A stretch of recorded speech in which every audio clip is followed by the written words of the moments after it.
Mi abuelo era piloto de combate. Aunque siempre me parecía distante, me caía bien. A medida que fui creciendo, me di cuenta de que siempre estaba alerta y pendiente de cualquier señal de peligro, neurosis de guerra, trastorno de estrés postraumático, que tiene muchos nombres. Mi madre me dijo que antes no era así, que cambió cuando volvió de Vietnam. La profesión de mi abuelo fue probablemente la razón por la que yo estaba obsesionado con el espacio. Astronautas, aviones y pilotos. Solíamos hablar de ello cuando estábamos juntos. Era un oficial muy cualificado y de alto rango en el ejército, y conocía a algunas personas, incluso a un par de astronautas muy conocidos. Cuando una vez le pregunté si conocía a alguien que hubiera ido a la Luna, me contestó simplemente: «No me hables nunca de la Luna, chico.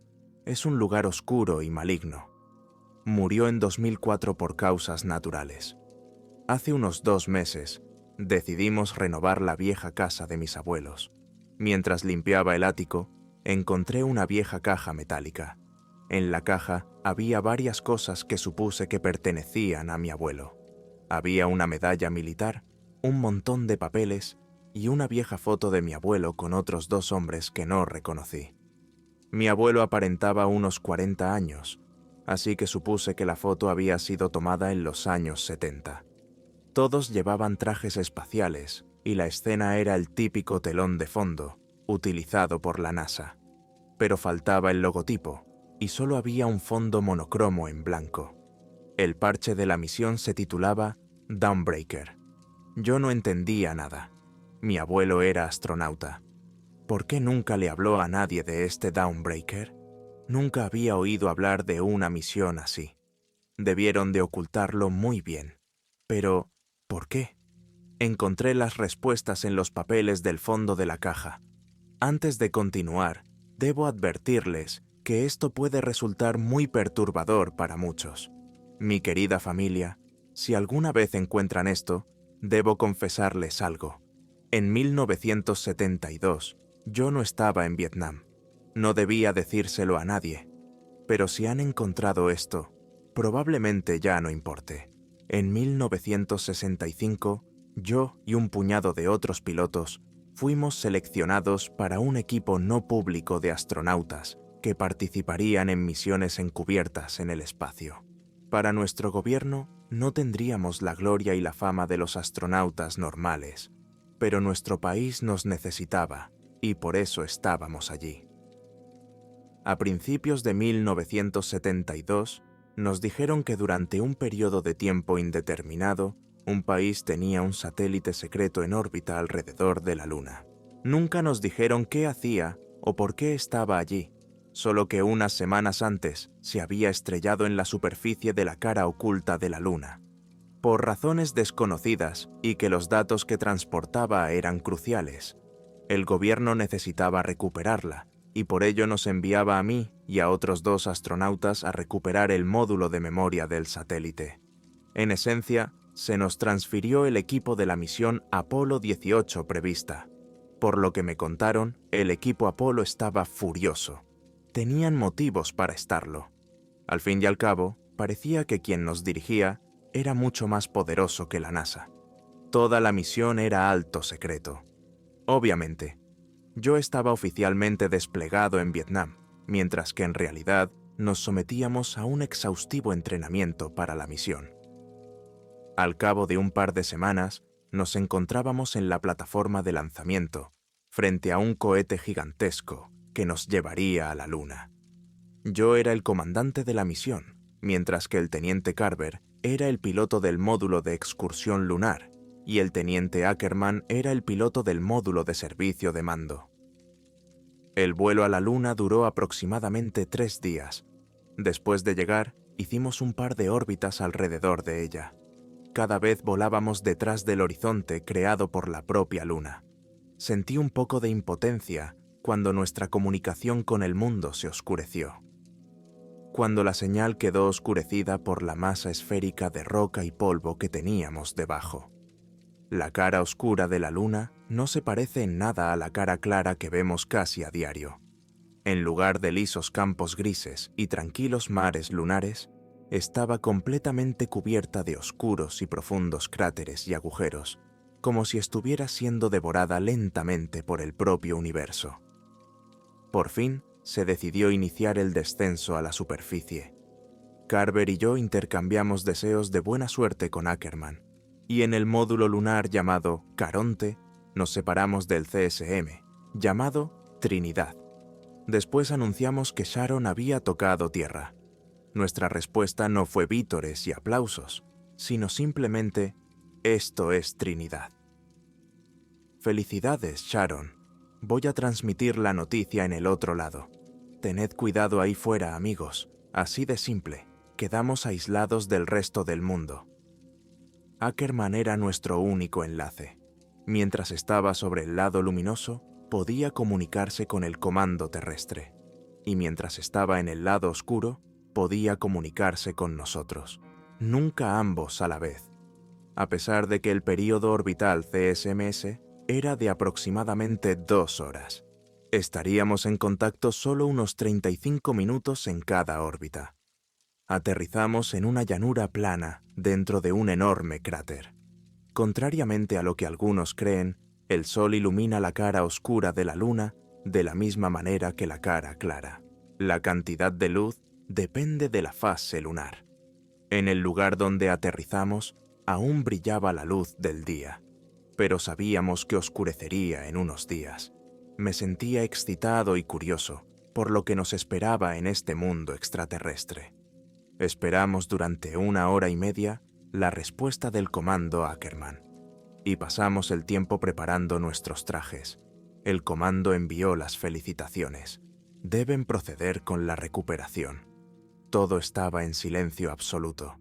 Al pisar la superficie de la Luna, intenté pensar en algo excesivamente inspirador que decir, pero aquellos tiempos ya habían pasado. Con Carver montamos el rover y, tras plantar nuestra bandera junto a la nave, partimos. Mientras atravesábamos la superficie, vi lo que me pareció un destello, como un resplandor reflejado por algo metálico en la lejanía. Como era bastante común ver destellos de luz debido a la radiación espacial que interactuaba con nuestros ojos, no le di mucha importancia y pronto lo olvidé. Después de conducir durante un par de horas, llegamos al satélite, o a lo que quedaba de él. Inmediatamente nos dimos cuenta de que algo no iba bien. Había docenas de pisadas alrededor de la sonda, que conducían a un conjunto de 2 huellas que se arrastraban en la distancia. ¿Qué demonios es esto?, preguntó Carver con incredulidad. No lo sé, pero parece que alguien llegó antes que nosotros a lo que habíamos venido a buscar, respondí. Tanto las huellas como las pisadas eran diferentes a las nuestras. Quienquiera que tomara los datos no estaba aquí, bajo la bandera americana. Como esperaba, no encontramos la caja de datos. Encontramos la parte donde se suponía que estaba, pero no faltaba. Por suerte para nosotros, estábamos en contacto con Ackerman, así que nos pusimos en contacto con él para describir nuestros hallazgos. No tiene ningún sentido. ¿Quién lo tomaría? Los rusos. Ni siquiera tienen un programa Luna. Incluso si alguien lo tomó, ¿cómo podríamos no ser conscientes de ello? ¿Cómo pueden los rusos aterrizar en la Luna sin que nos demos cuenta? Él respondió. Por lo que sabemos, los rusos no tienen ni idea de que estamos aquí. No, dijo Carver por radio. Vamos a seguir el rastro. Cortaron la conversación. ¿Están seguros de esto? Diablos, no estoy seguro de esto. Claramente nos estamos perdiendo algo aquí, pero haré lo que dices, Cap, respondió Carver. Sí, si lo que había en esa sonda era tan importante para que 2 países enviaran gente aquí para recuperarlo, tenemos que averiguar qué pasó con él, respondí. Recibido, Caronte. Transmitiré tu paradero al mando en cuanto pueda. Ten cuidado ahí fuera. Nuestro oxígeno estaba ya a la mitad de su capacidad, así que seguimos adelante con la esperanza de resolver el misterio. No pasó mucho tiempo hasta que vi algo en la distancia. A medida que nos acercábamos, me di cuenta de que era una nave espacial. Su diseño era diferente al nuestro y estaba decorada con una bandera de la Unión Soviética. No podía explicar por qué, pero sentía que había algo realmente extraño en la nave espacial. Si realmente hubiera rusos con nosotros en la Luna, habrían captado nuestras comunicaciones hace mucho tiempo. Así que no tenía sentido esconderse ante el líder soviético no identificado. Esta es la tripulación del Dawnbreaker. Por favor, respondan. Sabemos que están aquí. Los tenemos a la vista. Nada. Volvimos a intentar contactar con ellos varias veces, tanto en ruso como en inglés, pero siempre recibíamos solo silencio como respuesta. Nos acercamos y comprendí por qué. La nave espacial me había parecido extraña antes.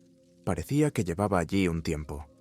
No pudimos ver mucho del interior a través de las pequeñas ventanas que habían sido tapadas por algo del interior. Se nos está acabando el aire. No me gusta esto, Miller. Deberíamos regresar ya, dijo Carver con un claro malestar en la voz. Lo sé, pero tenemos que averiguar qué está pasando aquí. Pasó algún tiempo hasta que encontramos la forma de abrir la esclusa. No había nadie. El interior era un desastre. El interior estaba salpicado de líquido rojo parduzco, presumiblemente contenido de uno de los muchos paquetes de comida abiertos que había por el suelo. ¿O no? Number Me quité rápidamente esa idea de la cabeza. Era una nave de 2 plazas. Había una pequeña cantidad de restos de suministros y muestras, pero ni rastro de la caja negra del satélite. Había un traje espacial colgado de la pared, cerca de la esclusa, 2 ocupantes y un traje espacial al que le faltaba la etiqueta con su nombre. Ambos nos dimos cuenta rápidamente de que el otro debía de estar todavía por ahí en alguna parte junto con su ocupante. En ese momento nos quedamos sin oxígeno, así que nos apresuramos a volver a nuestra nave. Al llegar a Caronte, con los últimos restos de oxígeno en nuestros trajes, me di cuenta de algo. Dime, Carver, ¿he sido yo o no hemos pasado junto a los restos del naufragio en nuestro camino de vuelta? Pregunté. Joder, ni lo menciones. No estaba allí. Así es. Compartimos nuestro intrigante descubrimiento con Ackerman más tarde, y se sorprendió tanto como el mando cuando les informó a su vez. Esa noche hice guardia durante las primeras 4 horas. No era realmente una noche, ya que el sol todavía brillaba. Pero en aras de la cronometría, nos referíamos a la hora en que dormíamos como noche. Cuando por fin me tocó dormir, soñé que seguía el destello. Seguí caminando hasta que encontré el mismo traje espacial de la nave rusa tirado en el polvo. Los miembros estaban retorcidos y contorsionados, de formas horripilantes, pero estaba claro que alguien o algo estaba dentro de aquel traje. Me acerqué y comencé a abrir lentamente el parasol que ocultaba el interior del casco. Miré aterrorizado el interior. Era mi cara, cubierta de sangre roja parduzca en lugar de los ojos. Solo había 2 agujeros enormes. Al día siguiente empezamos a captar algo en un canal no utilizado de nuestra radio. Era una débil señal procedente de algún lugar del cráter. Intentamos conectarla a los altavoces, pero no tenía ningún sentido. Era solo un sonido repetitivo, parecido al de una persona vocalizando. El sonido de una sola letra o vocal se alargaba unos 3 segundos, seguido de pausas igualmente largas. Estaba muy distorsionado y claramente no era un bucle, ya que cada sonido era ligeramente diferente del anterior. Comimos y una vez más nos preparamos para el moonwalk. Estaba más oscuro que el otro día. El sol seguía brillando, pero se escurría poco a poco por el horizonte. Seguimos la fuente de la señal durante 1 hora cuando encontramos algo tirado en el polvo delante de nosotros. Me puse tenso cuando miré más de cerca y descubrí lo que era. Era un traje espacial, el mismo del módulo de aterrizaje ruso. Bueno, parece que hemos encontrado a nuestro amigo desaparecido, dijo Carver con incredulidad. Yo no dije nada. Simplemente salté del vehículo y me acerqué lenta y silenciosamente al traje. ¿Qué estás haciendo, Miller?, continuó Carver. Justo cuando estaba a punto de abrir el parasol con mis temblorosas manos, el traje cobró vida y me agarró la mano. Con el sonido viajando a través de nuestros trajes, Oí un significado. Socorro. Un ruso. Lo llevamos hasta nuestro líder. El parche de su traje reveló su identidad como Tarkov. Estaba en shock e hipóxico. No sé cuánto tiempo o por qué estuvo allí, pero tenía suerte de estar vivo. Durante las horas siguientes estuvo inconsciente. Finalmente se despertó. Nuestro ruso era malo, pero por suerte hablaba inglés lo suficiente como para que nos entendiéramos. No recordaba por qué estaba allí, qué le había pasado a él o a su tripulación, ni cuál era su misión. Cuando miré por la ventana, me di cuenta de que nuestra bandera había desaparecido. No había huellas. Parecía como si simplemente hubiera desaparecido. En ese momento todos estábamos muy preocupados. Pedimos poner fin a la misión. El mando se negó, explicando que la recuperación de los datos de los satélites era de suma importancia. Decidimos continuar la búsqueda mañana y nos fuimos a dormir. Volví a tener la misma pesadilla que el día anterior. Me desperté aterrorizado y empapado en sudor. Vi a Tarkov de pie junto a la ventana y mirando hacia afuera. Luego se acercó a Carver y se quedó mirándolo mientras dormía durante 1 o 2 minutos. En silencio le pregunté: Tarkov, ¿qué estás haciendo? Se limitó a murmurar algo y se tumbó. No dormí durante el resto de la noche y no le quité ojo de encima, pero no pasó nada interesante. Al día siguiente encontramos una foto o un mapa del cráter en el que estábamos en un bolsillo de Tarkov. Traje. Había un punto a unos kilómetros de donde estábamos que estaba marcado con una cruz. Tarkov no sabía lo que había allí, pero pronto me di cuenta de que estaba justo en la dirección donde vi el destello el primer día.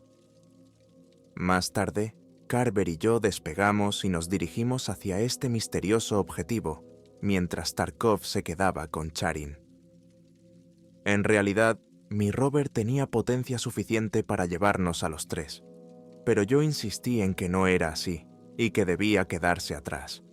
No me fío de este tipo, le dije a Carver después de asegurarme de que Tarkov estaba fuera del alcance de nuestra radio de corto alcance. Aterrizamos en la luna, no encontramos la caja y de repente la sonda desaparece. Luego encontramos a un ruso supuestamente muerto, que no recuerda cuándo fue la última vez que cagó, y ahora nos dirigimos hacia un lugar poco visible que estaba marcado en su mapa y del que no sabe nada. Puedes apostar que no confío en él. ¡Demonios! No confío ni en un solo paso que dé en esa dirección, replicó. ¿Qué vamos a hacer con él?, preguntó más tarde. Aún no lo sé, pero no podemos llevárnoslo con nosotros. Ya lo sabes, respondí. Me temo que él también lo sabe, replicó Carver. El sol se estaba poniendo. Después de conducir un rato, llegamos a algo. Llegamos a algo que me sigue intrigando. Allí mismo, justo delante de nosotros, había algo que solo puedo describir como una pirámide de 3 lados. Medía unos 3 metros y su superficie era completamente lisa y negra como la noche. ¿Qué demonios es esto?, preguntó Carver con un escalofrío en la voz. Caminamos a su alrededor e hicimos fotos. ¿Pero qué coño?, oí de repente a través de mi radio. Me di la vuelta y vi a Carver congelado en su sitio, mirando fijamente algo. Allí, en la tenue luz que quedaba, había un traje espacial a unos 6 metros de nosotros. Reconocí el parche con el nombre que faltaba, y me di cuenta de que era el traje de la nave espacial rusa. Estaba erguido sobre sus pies. El parasol estaba abierto para revelar una visión que me aterroriza hasta el día de hoy. Estaba vacío. El traje estaba vacío, pero en posición vertical. Volví en mí cuando oí un crujido en mi radio. Este no es tu sitio. Hablaba en voz baja, profunda y distorsionada.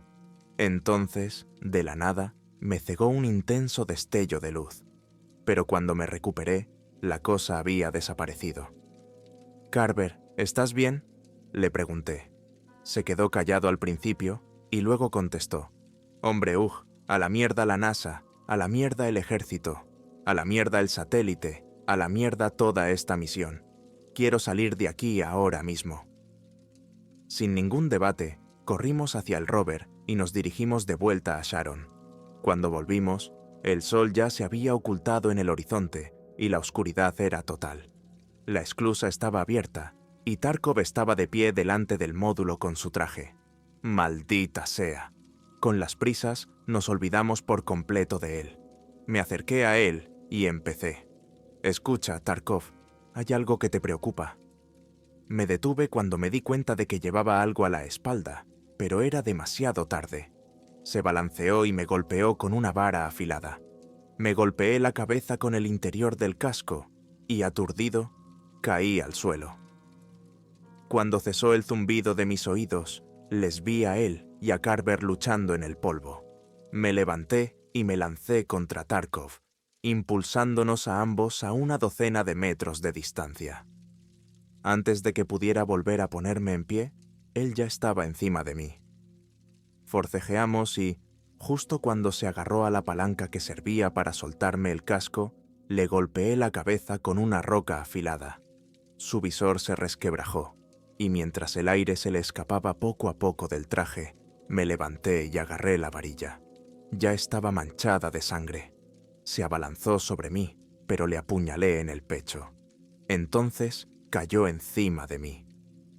Cuando nuestros cascos se tocaron, habló mientras se le escapaba lo último de aire de los pulmones. «No es tu amigo. Sigue la voz». Me levanté y me acerqué a Carver. Vi que su traje estaba perforado en el muslo y que la sangre de color rojo parduzco era succionada hacia el vacío sin aire que nos rodeaba. Cuando lo llevé dentro con Sharon, me di cuenta de que nuestro botiquín de primeros auxilios había desaparecido. Estaba sangrando mucho y conseguí frenarlo, pero tenía que tratarlo adecuadamente. Temía que si despegábamos se desangrara y la gravedad cero fuera aún más rápida. Había un botiquín en la cosa rusa, ¿no?, dijo. Sí, respondí. Miller, tienes que ir a buscarlo. Joder, no está tan lejos de aquí, ¿verdad?, dijo Carver. No lo está. ¿Seguro que puedes aguantar hasta que vuelva?, le pregunté. Sí, vete, así que me fui. No te me mueras, Carver. Es una orden, dije antes de irme. Como dije, no pasó mucho tiempo hasta que llegué al módulo de aterrizaje ruso. Pero me parecieron siglos. Durante todo el viaje esperé a que algo saltara de la oscuridad que me rodeaba. No me sorprendió ver que el traje que había colgado de la pared había desaparecido. Pero aún así, sentí un escalofrío que me recorría la espalda. Cogí su botiquín y regresé en cuanto pude, pero no podía dejar de pensar en las últimas palabras de Tarkov. «No es tu amigo», me repetía en mi cabeza. Entonces cambié el canal de mi radio al que habíamos oído el ruido incomprensible. Seguía sonando. Me di cuenta de que era más fuerte en una dirección concreta. «Sigue la voz», me dije. ¿Era esta la voz a la que se refería Tarkov? ¿Quién no era mi amigo? ¿Tarkov? Carver, el comandante de la misión en la Tierra. Tenía que averiguarlo. Conduje en la dirección de la señal. Después de conducir durante al menos 15 minutos, llegué a un pequeño cráter de unos 30 pies de diámetro, con mi faro encendido. Inmediatamente vi que había algo dentro, pero aún no podía reconocerlo. Me acerqué al borde del cráter y encendí la luz al máximo. Me quedé paralizado por el terror durante horas. Había un bloque rectangular del mismo material que la pirámide en el centro del cráter. Encima yacía un cuerpo. Sus miembros estaban contorsionados de la forma más retorcida y espantosa posible. Le faltaban los ojos, y en su lugar solo había 2 enormes agujeros. Era Carver. Había una pequeña caja metida dentro de su boca. Era la caja negra del satélite. Cogí la caja y salí de allí tan rápido como pude. Carver estaba muerto. Si Carver estaba muerto, entonces, ¿quién era el Carver que dejé en el Sharon? No es tu amigo. Fue lo único que tuve en mente el resto del camino de vuelta. Cuando regresé, el cuerpo de Tarkov ya no estaba, pero Carver seguía allí, sangrando. Pero no era Carver. ¿Qué era esa cosa? Gracias a Dios que volviste. Miller, dijo Carver. Carver Number Carver estaba muerto. muerto mutilado. Miller, ¿estás bien? Continúa golpeando. ¿Carver? Sí, tengo el kit, respondí. No podía saber que lo sabía. No podía saber que traté su herida, y la hemorragia finalmente se detuvo. Lo até. Luego me até yo. No le dije que encontré la caja negra. No le dije que la había encontrado. Con el motor rugiendo debajo de nosotros, el Sharon se partió por la mitad y el compartimento de la tripulación nos empujó hacia el vacío, mientras que las piernas se quedaron plantadas en el polvo lunar eternamente. Ahora bien, ya escribí en varias ocasiones que sentía pasar los minutos como si fueran horas. El ascenso y el encuentro duraron poco más de una docena de minutos, pero esos minutos me parecieron décadas. Quería gritar tan fuerte que se me romperían los pulmones y quería vomitar, pero no podía, porque me enteraría. Quería desmayarme, pero no podía. Tenía que salvar a Ackerman. Después de varias vidas, finalmente atracamos con Ackerman y la Trinidad. Durante todo el calvario, lo mantuvimos informado, pero conocerlo fue diferente. Él estaba asustado, pero yo lo estaba aún más. Él no sabía que Carver no era Carver. Yo sí lo sabía. Me desaté primero y empujé a Ackerman fuera del túnel de atraque. Pateé a Carver, no Carver, en la cara cuando trató de seguirme. Cerré el túnel de atraque detrás de mí. ¿Qué demonios estás haciendo, Miller? ¿Qué te pasa?, gritó Ackerman y me estampó contra la pared del módulo de mando. No lo abras, Mike. No es Carver. Esa cosa en él no es Carver. ¿Lo has entendido?, grité de dolor. A pesar de ser un soldado curtido en 1000 batallas, Ackerman finalmente rompió a llorar. Pasé flotando junto a él, hacia los controles, y antes de desatracar a Caronte, miré por última vez a la ventana del túnel de atraque. Y allí estaba. Una cosa con cara de Carver. Cuerpo, pero no Carver mirándonos fijamente. Pero sus ojos eran completamente lisos y negros como la noche misma. Abrió la boca de una forma sencillamente imposible para un humano, dejando escapar un chillido fuerte y perturbador que me gustaría tanto poder olvidar, en un santiamén. Se hizo un silencio sepulcral cuando un Caronte se desprendió del CSM y se precipitó al vacío. Ackerman y yo no dijimos ni una palabra durante los 3 días que duró el viaje de vuelta a la Tierra. Estuvimos en cuarentena durante meses después de volver a casa. Nadie nos explicó nunca lo que pasó en esa misión. Nunca supe lo que había en la caja negra. Sinceramente, no quería saberlo después de todo lo que viví. Pero, al parecer, lo que había allí fue suficiente para cancelar todas las demás misiones a la Luna y más allá. Al final nos soltaron y nos dejaron muy claro que nunca debíamos hablar de ello. Desde aquel día no volví a ver a Ackerman. La única vez que hablé de él fue cuando un par de hombres trajeados vinieron a mi casa un día, un par de años después de la misión. Capitán Miller, ¿ha estado en contacto con el teniente Ackerman últimamente?, preguntó uno de ellos después de que intercambiáramos nuestros saludos. No, no he vuelto a Villa a hablar ni a saber nada de él desde la misión. ¿Ha ocurrido algo?, respondí. Siento decírselo, pero ayer encontraron muerto al teniente Ackerman en un bosque cercano. Tuve que sentarme. No lo conocía mucho, pero pasamos mucho tiempo juntos y entrenando. Vivimos juntos el mismísimo infierno, así que para mí era más que suficiente para considerarlo un amigo. Pobre Mick. ¿Cómo murió?, le pregunté. Aún no lo sabemos, pero tenía múltiples fracturas en todas sus extremidades. Le sacaron los ojos. No puedo ignorar la necesidad de saber más sobre lo que les ocurrió a mi abuelo y a sus colegas. Espero que algún día, si es posible, pueda saber algo más sobre su misión.